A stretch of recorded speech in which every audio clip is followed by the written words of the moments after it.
Após a vitória, o povo celebrou. Vocês sabiam, já perceberam que Israel, tudo eles faziam festa? Já perceberam isso? Deus é um Deus de festa, você sabia disso? Para começar, quando Deus deu a lei para Moisés, ele falou assim, 3 festas vão ser instituídas. Era a Páscoa, eram os tabernáculos e o Pentecostes. E depois, à medida que o Israel foi avançando, foram surgindo mais 2, depois mais 2, até hoje são 7 festas.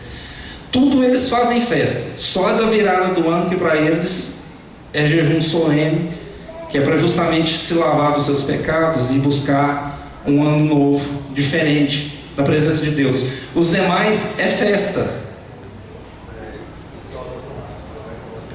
É festa. Tem umas coisas que eu acho estranho. Aqui eu não vi, aí, não estou fazendo brincadeira, tá? Aqui eu não vi, aqui eu olhei os irmãos, vocês são alegres. Graças a Deus. Eu cheguei e foram poucas pessoas que passaram por mim, pela minha esposa. A maioria cumprimentou a gente com um sorriso. Eu falei assim, puxa vida, vai se pular na minha igreja. Não quero roubar, é só emprestado, viu, pastor? Só emprestado nos 2 cultos, para ver se pega por osmose assim. Se eu cair, vocês me seguram. Porque a gente chega em algumas igrejas, a pessoa parece que foi batizada num suco de limão velho, aquele que já tem 3 dias que está na geladeira, amargo, azedo, com essa cara que bastante não. Só de pensar, imagina de tomar. Tem irmão que foi batizado naquilo. Ao invés de descer no tanque lá no piscinão lá para batizar, com água normal, ele desceu num negócio. A paz do Senhor. A paz. Boa noite. Boa noite por quê? Boa noite pra você, pra mim, tá bom? Bom dia. Bom dia por quê? Se você dormiu bem, eu não dormi não. Minha mãe abriu a noite inteira e começa. Chega a pessoa na igreja, tá? Meu irmão, se algum dia você estiver triste, tá todo mundo rindo com os dentinhos para fora, alegre agora. Mas um dia vai vir luta, vai vir tristeza. Talvez você até esteja passando por isso. Mas eu quero te falar um negócio. A Bíblia fala que a alegria do Senhor é a nossa força. Você está fraco? Você está fraco? Abre os dentes, sorri e fala assim, glória a Deus. Glória a Deus. No meio de tantas dificuldades, aprenda uma coisa que Paulo ensina, o apóstolo Paulo ensina lá na carta aos Tessalonicenses. Em tudo, dai graças, porque essa é a vontade de Cristo Jesus, nosso Senhor. Amém. Amém? Amém. Esse trecho que nós lemos no capítulo 5 já é o cântico de Débora sobre a vitória. Boa parte do capítulo 5 já é o cântico de celebração da vitória. E esse cântico ele versa os chamados das tribos de Israel, sendo que cada uma reagiu de uma forma. Cada tribo, quando nós lemos esse trecho do versículo 12 ao 18, nós percebemos que elas tiveram reações diferentes. E assim somos nós na igreja. Deus tem um chamado para você, meu irmão. Amém. Deus tem um chamado para você, meu irmão. A reação dos dois foi diferente. Não estou falando bem nem mal de nenhum. Nós reagimos de forma diferente, porque nós somos pessoas diferentes umas das outras. Mas além disso, o nosso comportamento, as nossas atitudes, a nossa carga, os nossos desejos e as nossas ambições é que determinam como nós reagimos a esse chamado. E nós vamos ver agora, rapidamente, eu espero, como que essas tribos de Israel reagiram. Porque para mim elas celebram a forma como nós, enquanto igreja, reagimos a esse chamado de Deus.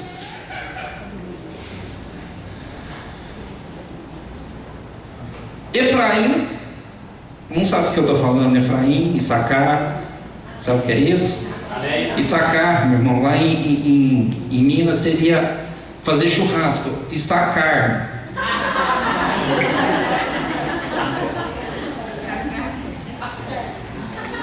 Naftali é aquele negócio de matar barata, né?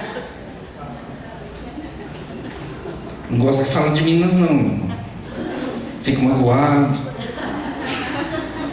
Eu acho que Goiânia é pior. Tem Goiânia aqui? Tem? Tá vendo? Minha esposa fala assim, não faz piada com time de futebol. Aí se eu não vou fazer piada com time de futebol, eu vou fazer piada de goiano. Eu vou ser linchado da igreja de qualquer jeito. Efraim, Issacar, Zebulon e Naftali corresponderam e arriscaram suas vidas para salvar e livrar toda a nação. Existem alguns de nós que são aqueles poucos que carregam nos seus ombros as obras dentro da igreja, que doam e arriscam suas vidas para salvar outras vidas. Vocês conseguiram captar? Existem alguns que doam e arriscam suas vidas para salvar outras vidas. E o salvar não é só a questão do evangelismo que eu estou falando. Estou falando de salvar num contexto mais amplo do que isso. Às vezes nós estamos na igreja justamente passando por um momento difícil e vem um irmão e dá uma palavra de Deus sem saber, que nos edifica, que nos abençoa. Não é assim? Muitas vezes ele está sendo um instrumento de Deus, ele está sendo um profeta de Deus para a sua vida, para que Deus alcance um tipo de salvação sobre você.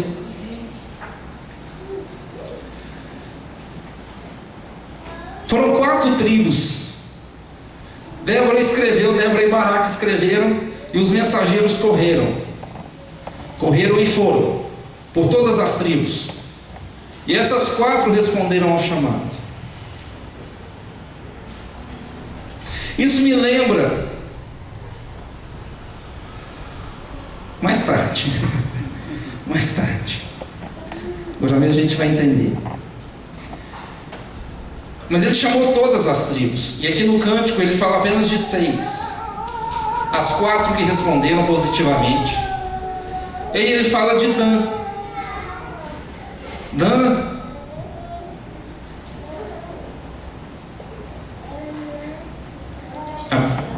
No próprio cântico fala que Dan ficava na fronteira do mar Mediterrâneo. Era o lugar que ficavam os portos, os navios. Era o lugar do comércio. E como um bom judeu, a caixa registradora devia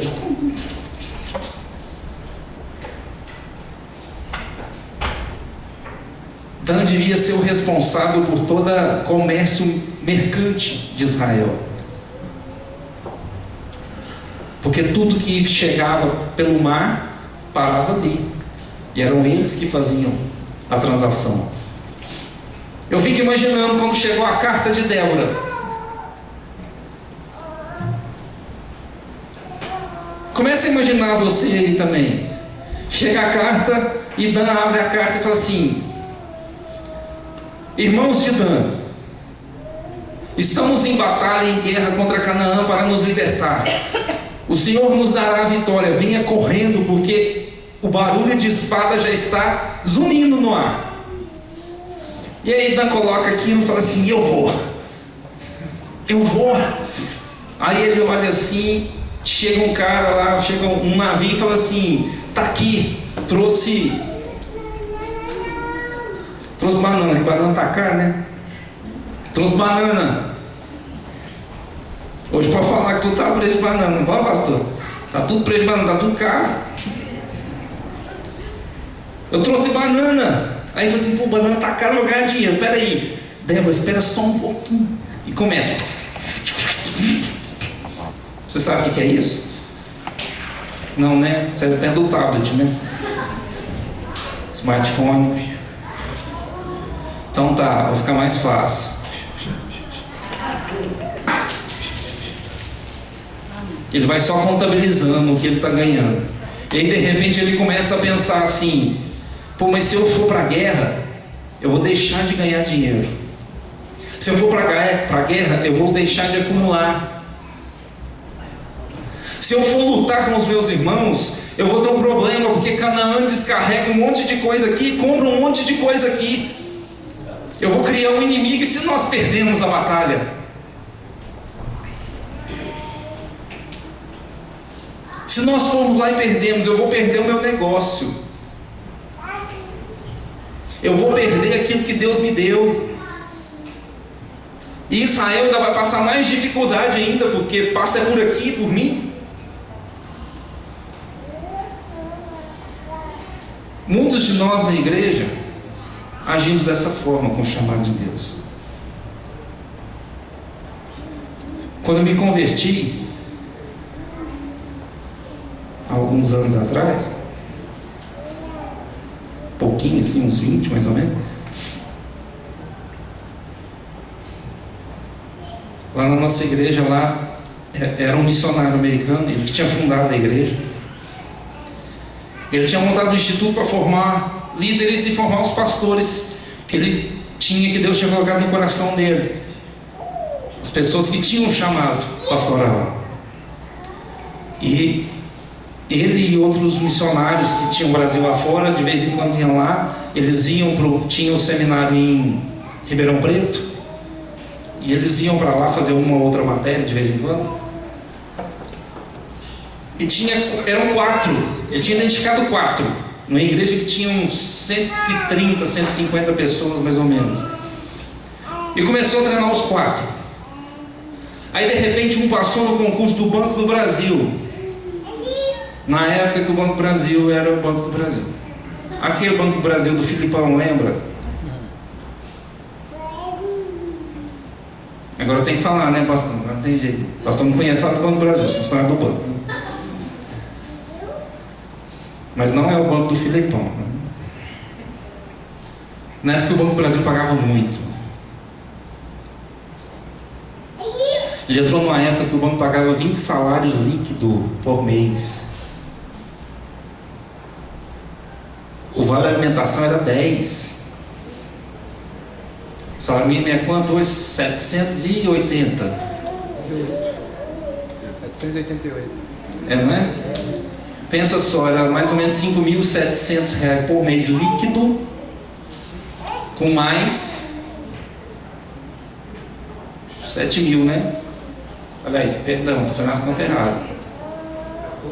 14 mil, isso. 14 mil, 15, né? Mais de 15 mil líquido e mais de 7 mil para comer. Quase 8 mil.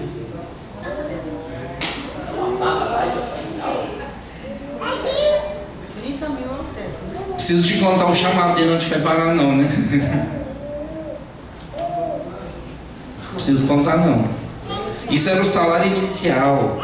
Isso era sem função, isso era para entrar. Acabou. Não teve chamado, até a igreja não teve. Vocês estão rindo. Vocês estão rindo. Mas é sério. Ele saiu da igreja.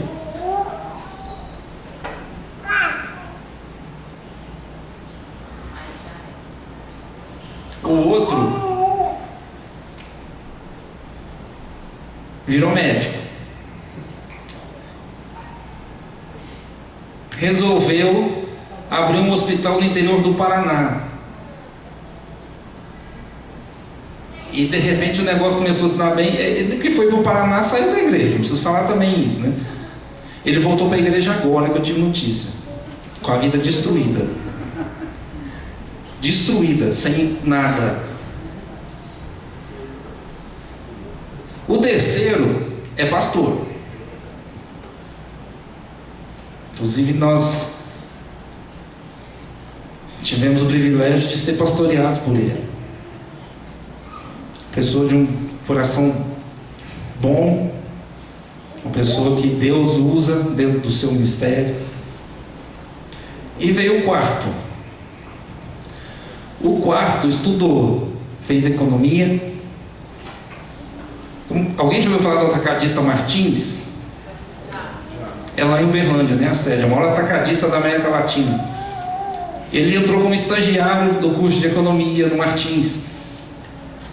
E o dia que eu vi, ele era vice-presidente do Martins.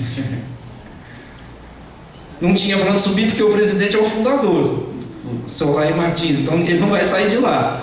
Aí o que ele fez? Das empresas coligadas, ele colocou esse rapaz como presidente das empresas coligadas. E esse rapaz é que eu quero falar para vocês. Foi um dos homens mais inteligentes que eu conheci na minha vida. Algumas vezes eu fui de carona com ele, com a família dele para a igreja, e ele ia conversando, a gente ia conversando, uma pessoa extremamente habilidosa, extremamente culta, conhecedor da palavra, não era só secularmente não, da Bíblia, conhecedor da palavra. Dos quatro ele era o que mais conhecia. Um mestre de ensino. Ele pregava, todo mundo entendia o que ele estava falando. Um dom incrível. Mas também saiu da igreja.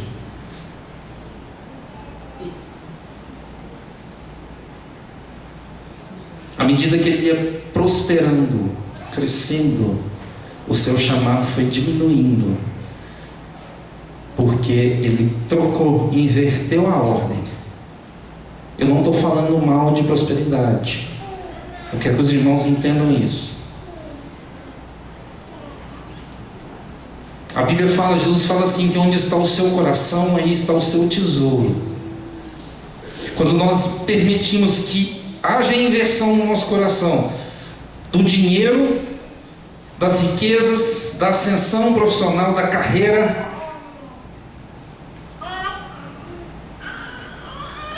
o nosso chamado cai, ele inverte, ele sai lá de cima e vem aqui para baixo. E quanto mais para baixo ele vem, ele vai só caindo até desaparecer.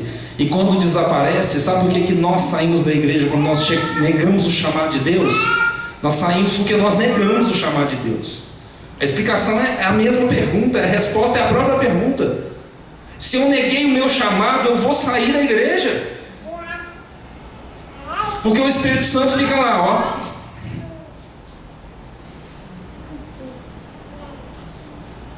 O Espírito Santo fica latejando aqui dentro. Aqui. Mas se eu fico negando aquilo que Deus tem para mim, só tem uma forma de eu cancelar.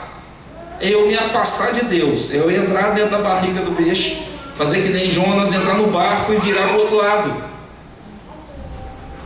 Porque se eu não fizer isso, aquela angústia mata, sufoca.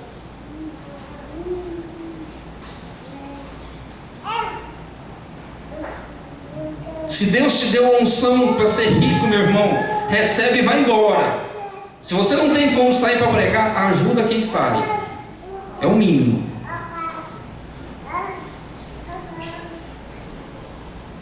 Mas quando nós vemos uma pessoa que é rica, abençoada, próspera por Deus, pregando o evangelho do reino de Deus, rendido e redimido aos pés da cruz, meu irmão, o efeito é muito maior.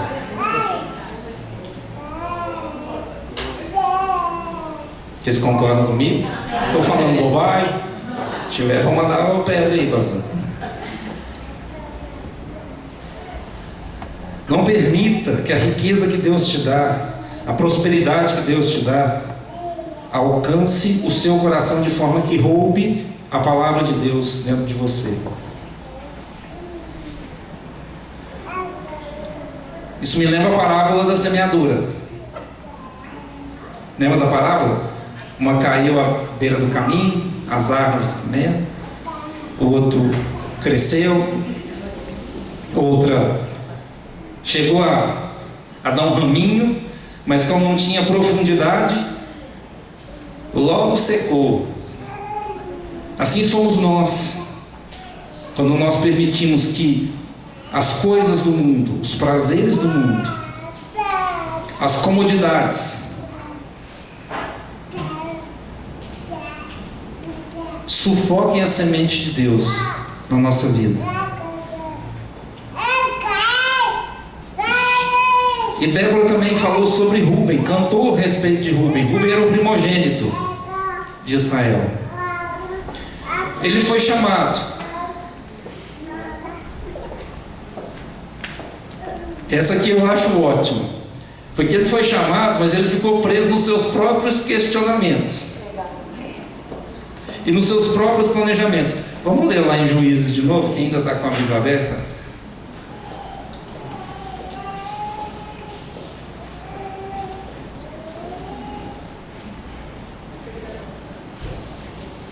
Versículo 17. Sendo que Rúben estava distante do local da guerra, Gileade também ficava na banda da além do Jordão. E Dan foi por qual motivo não veio auxiliar a nós? Acaso é porque vive junto aos navios? A Ásia tem razão em não vir, afinal mora no litoral e habita em cidades não muradas. Perdão, versículo 15. Os príncipes de Sacar estavam com Débora. Sim, Sacar também estava com Baraque. Eles o seguiram rapidamente até o vale. Entretanto, a tribo de Rúben estava dividida. Houve grande discussão e conjecturas, e eles não foram. Estou acabando.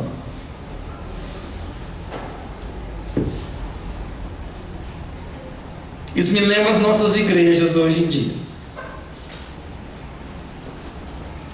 Vamos fazer um grande projeto evangelístico. Vamos, pastor? Vamos fazer um grande projeto evangelístico?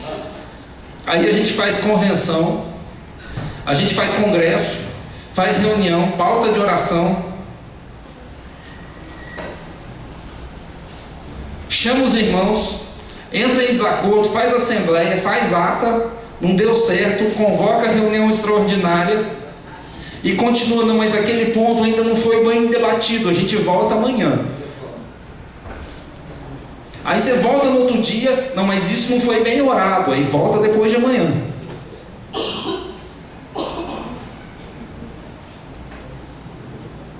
Nós nos perdemos na igreja com assembleias, nós nos perdemos com reuniões, nós nos perdemos com atas, com congressos, com conferências, para tentar achar um jeito de alcançar a pessoa que está perdida lá fora.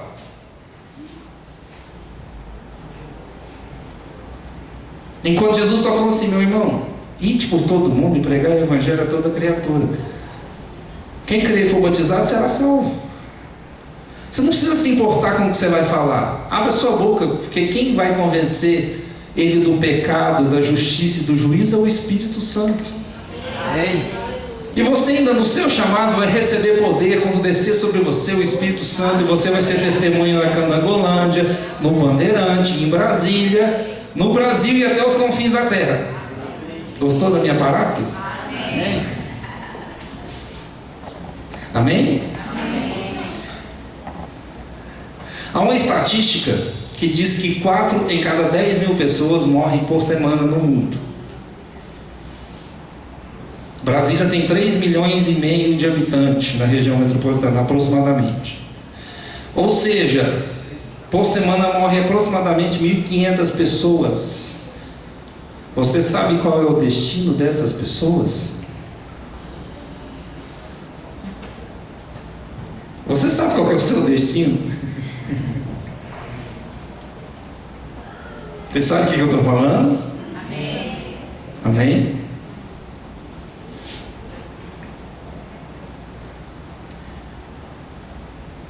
Meu irmão, a gente precisa despertar. A gente começou lendo o cântico de Débora, que fala: desperta, Débora, desperta. O Espírito Santo nessa noite quer dizer assim: Igreja Batista da Aliança, desperta. Amém. Desperta. Existem coisas que acontecem na vida da gente, dificuldades, pastor, que vêm para o nosso crescimento.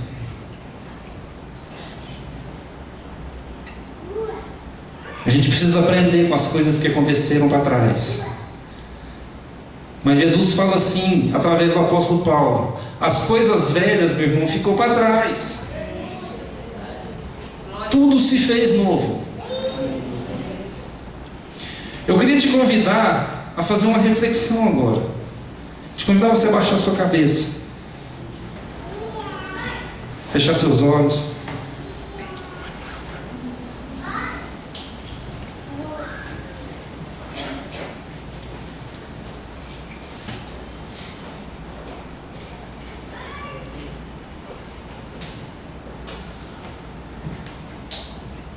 que você pensasse na sua vida, batesse agora um papo com Deus sobre o seu chamado, sobre aquilo que o Senhor te escolheu, aquilo que Ele te chamou.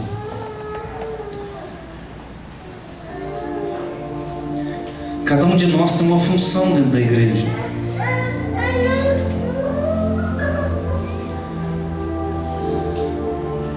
Cada um de nós tem um propósito para o qual o Senhor nos ordenou e nos chamou.